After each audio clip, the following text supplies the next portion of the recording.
Hey there, everybody. Welcome back to the Planes, Trains, and Comics channel. My name is Matt, and today we're going to read Lovesick #1.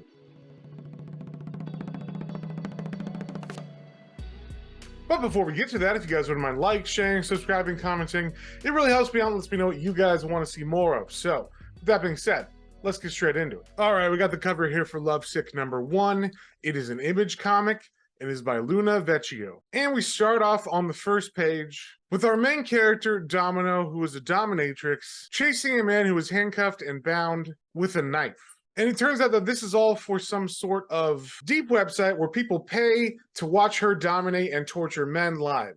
And she captures this guy and she makes a show of it. Because, of course, all these guys are watching, not just because she's killing someone, but because she's a pretty woman. And at the end of this live stream, the twist is that this guy actually loves her, and she is getting his consent to do this. So that live stream ends. Then we cut to a couple days later, where a new one is about to begin. And we see that she's got this jail cell where she holds people until they're ready for the live streams. But unlike the other guy, this guy does not seem like he wants to be here. As she's getting him out, he starts yelling at her and calling her names. And she doesn't really care what he says. Once you're here, you can't back out. So she starts making fun of him, calling him an incel, and he gets mad and he kind of reveals that he's part of some kind of group that frequent these rooms on the internet and that they hate her, and supposedly they're going to be watching the show with him. So he thinks he's going to be some kind of martyr for doing this. And that's where I'm going to stop it. I don't want to spoil anything else. So I picked this book up because it looked like a different kind of horror series. There's definitely a lot of guts and blood and gore in it, mixed in with that S&M stuff. So I figured it would be like a weird, shocking read. This book has a lot going for it if you haven't read some other things, like Ed Piskor's Red Room, which I did a review of when it first came out a couple years ago, which I'll link to up here. And this has a very similar concept. So if you've already read that, this seems like kind of a derivative work. There's some notes in the back from the author, and they don't say anything about getting inspired by Red Room. So story-wise, it didn't seem that original to me. But the biggest difference between Lovesick and Red Room, the art in Lovesick is much more realistic, or at least the people look more human.